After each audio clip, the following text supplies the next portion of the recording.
kami akan bahas debat perdana Capres bersama pengamat politik Universitas Al-Azhar. Sudah ada Kang Ujang Komarudin. Selamat sore Kang Ujang, terima kasih sudah bergabung bersama kami di Kompas Petang. Mbak Cynthia, siap, sama-sama Mbak Cynthia. Kang Ujang, pendapat Anda nih soal format debat Capres seperti apa menurut Anda? Ya kalau kita cari format yang ideal, ya mestinya kalau ideal itu ya para panelis itu ya tampil gitu. Panelis itu bertanya, bukan hanya membuat soal untuk debat ya, membuat soal untuk para capres-cawapres, tetapi bagaimana sebenarnya ada pendalaman-pendalaman substansi yang disampaikan oleh para capres-cawapres kalau kita bicara mau ideal. Tetapi kan kelihatannya agak sulit ya menerapkan itu. Makanya wajar kalau Mbak Bivitri Susanti mundur karena punya pengalaman di 2019 yang lalu yang formatnya masih sama. Ya mestinya memang ada kepentingan KPU yang mengakomodasi ya terkait dengan panelis-panelis yang telah diberi kesempatan untuk bisa mendalami terkait dengan materi substansi ya, baik dalam konteks visi misi, program, platform maupun ide dan gagasan yang akan disampaikan oleh kandidat capres dan cawapres. Karena sejatinya yang namanya hanya pertanyaan kan cuma dijawab begitu, tapi tidak mendalam. Tetapi mungkin itulah yang bisa diberikan oleh KPU begitu, belum ideal kira-kira begitu. Oke, Kang Ujang, ini kan tapi nanti akan ada 2 segmen yang memberi kesempatan antar paslon untuk berinteraksi, untuk saling melakukan tanya jawab. Menurut Anda akan seperti apa nanti nih? Ya, yang namanya debat kan ya ada silang pendapat ya, ada silang gagasan, ada adu pendapat, adu gagasan, adu wacana begitu.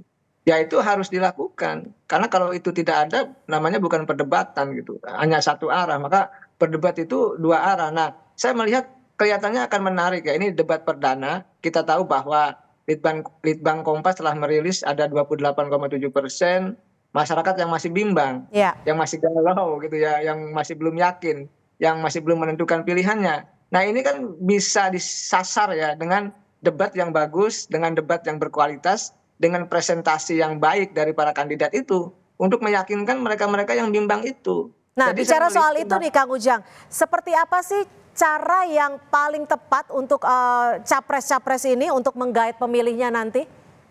Ya, pertama penguasaan ya, penguasaan materi tentu substansi yang akan disampaikan. Mesti tahu betul, paham betul apa yang akan disampaikannya, tahu dan paham. Lalu juga secara psikologis harus menguasai panggung gitu. Artinya forum panggung debat itu harus dikuasai secara psikologis. Karena bagaimanapun seorang narasumber atau seorang pembicara ataupun seorang pendebat ya, katakanlah capres-cawapres harus menguasai secara psikologis panggung perdebatan itu. Yang ketiga harus mampu memprediksi kira-kira apa yang akan disampaikan oleh lawan debat. Itu juga harus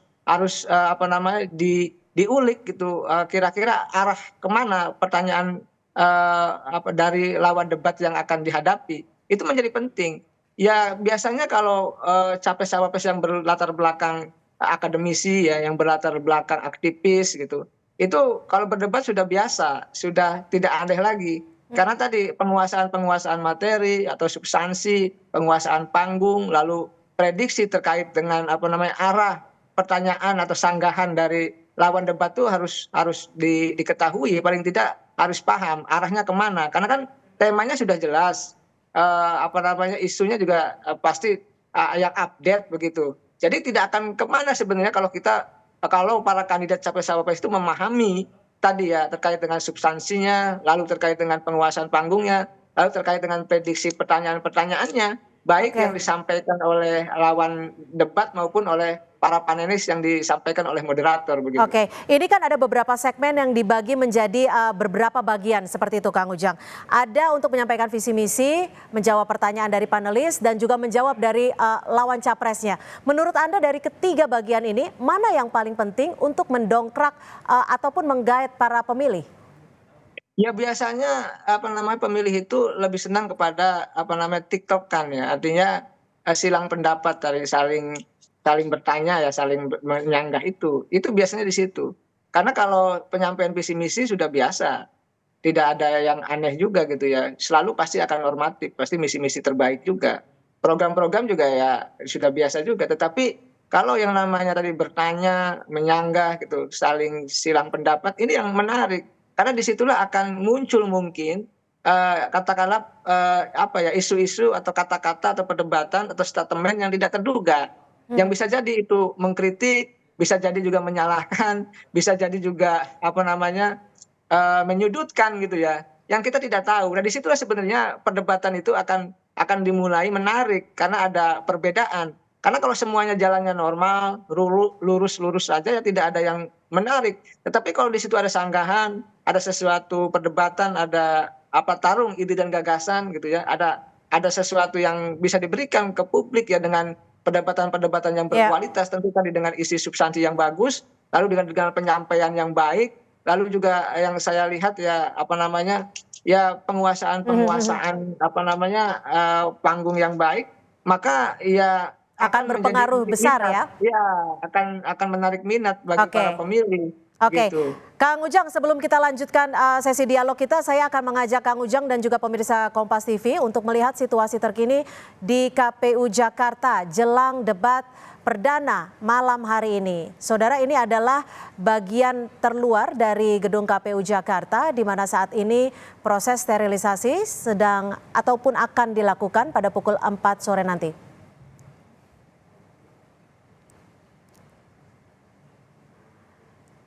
Baik, Kang Ujang, tampaknya sterilisasi sudah mulai akan dilakukan, tidak ada kendaraan yang akan memasuki ataupun melewati jalan Imam Bonjol. Kita lanjutkan kembali Kang Ujang. Lalu kalau sudah begitu baik menyampaikan paparan, menyampaikan visi misi, dalam debat ini biasanya pilihan dari para pemilih ini bisa berubah konsep tidak sih atau bisa berubah pilihan tidak sih ketika melihat dari capres-capres ini menjawab pertanyaan dan juga menguasai panggung saat debat? Ya kalau kita berkaca dari pemilu 2019 ya sedikit banyak ya besar atau kecil berpengaruh. Dampaknya ada gitu. Makanya isu debat ini menjadi isu yang seksi, menjadi isu yang diperbincangkan ya dari Pilpres 2019 hingga saat ini. Karena begitu antusias, rakyat ingin melihat kualitas dari calon pemimpinnya, ingin melihat kualitas dari kandidat capres-cawapres yang ada saat ini. Nah, kita lihat misalkan Pilkada 2017 yang lalu ya kita analogikan saja gitu. Itu kan yang debatnya bagus lalu kalah gitu. Mohon maaf, yang apa debatnya apa nama jelek akhirnya Baik. kalah gitu. Yang tadinya nomor satu elektabilitasnya tinggi tapi Baik. kalah. Nah, oleh karena itu saya melihat dari pengalaman itu Ya. ya bisa jadi ya kalau kita tarik kepada konteks yang lebih tinggi ke Pilpres ini, Baik. siapa yang mampu memberikan penampilan terbaik ya, maka ya tadi akan mendapatkan. Oke. Kami pengaruh sudah dari tangkap. Artinya debat dukungan ini begitu. akan menjadi faktor yang krusial. Kita akan nantikan bersama Kang Ujang pukul 7 malam nanti. Terima kasih Kang Ujang Komarudin, pengamat politik dari Al Azhar, sudah bergabung bersama kami di Kompas Petang.